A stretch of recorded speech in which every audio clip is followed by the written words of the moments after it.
My name is Jonathan Hop. This is 10 Minute Go. I hope you've been enjoying this series so far. 10 Minute Go is where I give you bite-sized chunks of Go lessons to help you learn the game little bit by little bit. In under 10 minutes, beginning now. Alright, today our topic is liberties. Alright, liberties are very, very important. Liberty is kind of like freedom for your stones. Alright, so it basically means that your stones need air to breathe. So in Chinese, the word for liberty is qi, which is breath. I guess you could translate it that way.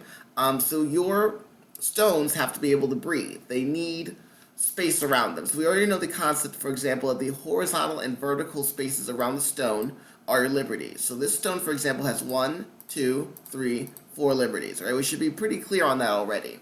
Now, it gets to be kind of difficult when you have lots of different stones in the boards and you have to separate groups out and tell who has how many liberties.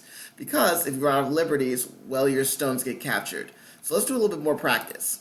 All right, we have 3 stones linked together. All right, and these 3 stones linked together share liberties. Okay, when your stones are horizontally or vertically linked to each other, they're literally like next to each other, then they share liberties. So this group would have 1, 2, 3, 4, 5, 6, 7, 8 liberties total. Now, in order to capture these 3 stones, I have to fill in every single spot around them, and they would all get captured together. You can't, if the stones are linked up in a group, you can't just capture a few of them. They all go down with the ship. So if I were white, I'd have to play all of these different spots, and then the stones would be captured. Right? You get 1 point for every captured stone, plus you get the territory underneath, so it's pretty good for you. So if we go back a little bit then, we can see how absolutely important this concept is of being able to capture our stones and see when our stones are well in danger. So let's take a look at some more examples. All right, these are different black groups. All right, these are kind of shapes you might find in some of your games. So which groups, how many liberties do they have? Okay, I'm gonna give you a second, pause the video, count how many liberties do you think each black group has. Okay, so I'm gonna number them for you. This is black group A, B, and C. Okay, I'll give you a little bit of time. All right, let's count. So the first black group, which is this really ugly shape, the empty triangle, it has 1, 2, 3, 4, 5, 6, 7. Okay, 7 liberties, which is quite a lot. Now they're connected because this stone and this stone are horizontal, and this stone, and this stone are vertical. So all 3 stones are connected. So if you want to capture them, you need to kill all 7 liberties on the outside. And if you do get all 7 liberties on the outside, then these stones all are dead. Let's look at group C next. 1, 2, 3, 4, 5, 6, 7, 8. Alright, so we have 8 liberties. Now again, much like this group, you have horizontal and vertical stones connected to one another, directly connected. They're sitting right next to each other. So I would need to put white stones on all 8 of these spots if I want to capture this group at C. Now B was a little bit trickier because actually B is 2 groups. The first group is this group, these 3 stones connected together. The second group is this stone. This group and this group are not connected.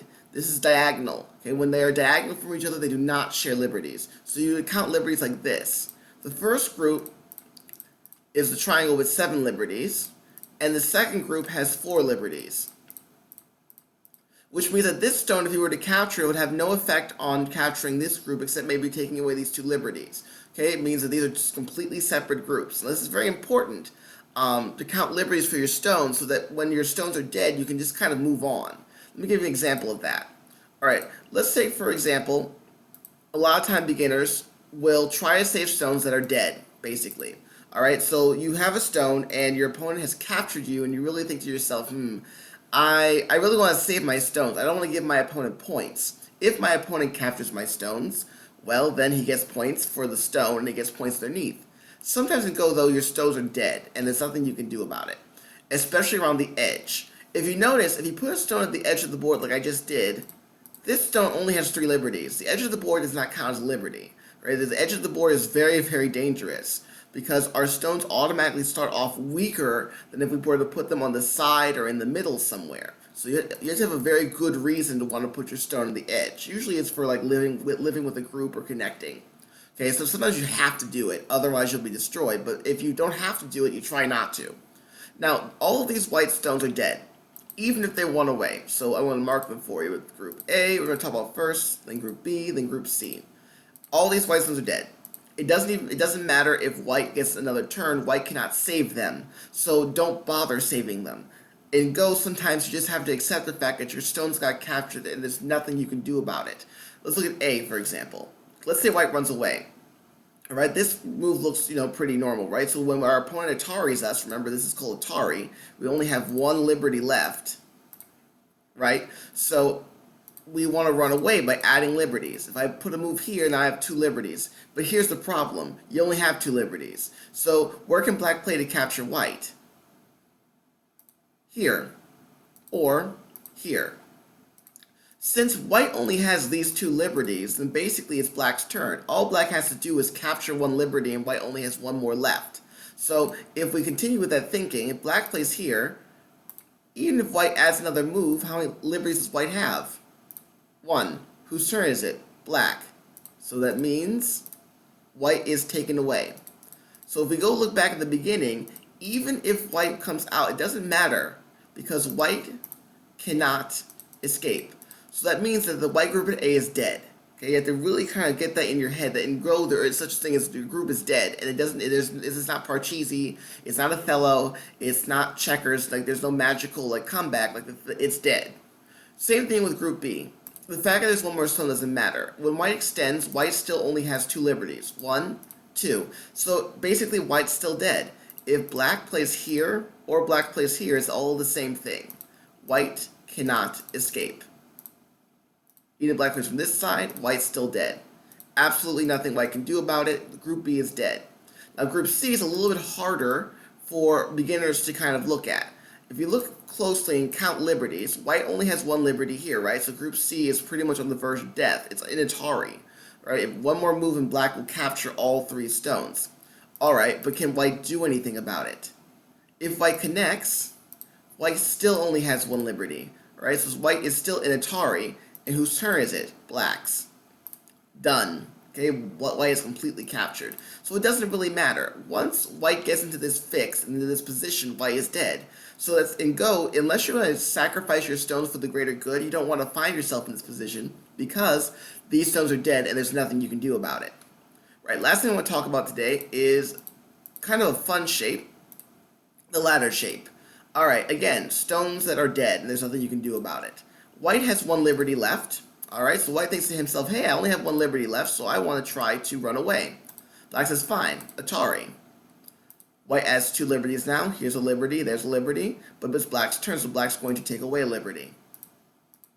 If you notice, this pattern continues over and over and over until we get to this point. White only has one liberty. If I can squeeze you and force you to the edge of the board is no man's land. There's no liberties there. So now it's black's turn. All mine. Alright? So that means if we go all the way back, this doesn't work.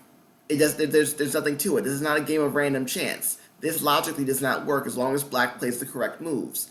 Black will Atari. Alright, at liberties. Atari again. We only have one liberty here. Extend. Atari. White cannot get two liberties in one move. Right? Only can only get one liberty, extra liberty, which black will take away. So this will continue logically on until we reach the edge of the board where white will no longer be able to add liberties. He'll still only have one liberty left, in which case black will take. Which means if you ever find yourself in this position, don't bother playing this. It just doesn't work. Alright? Now this is very important for you to count liberties during your games. I hope you're playing a lot of games. This is how you're going to be able to get better. What I did when I was getting better was I just played tons and tons of games one after the other to get used to the shapes. So keep that in mind, play some games, get out there, have some fun, and I hope you enjoyed today's video.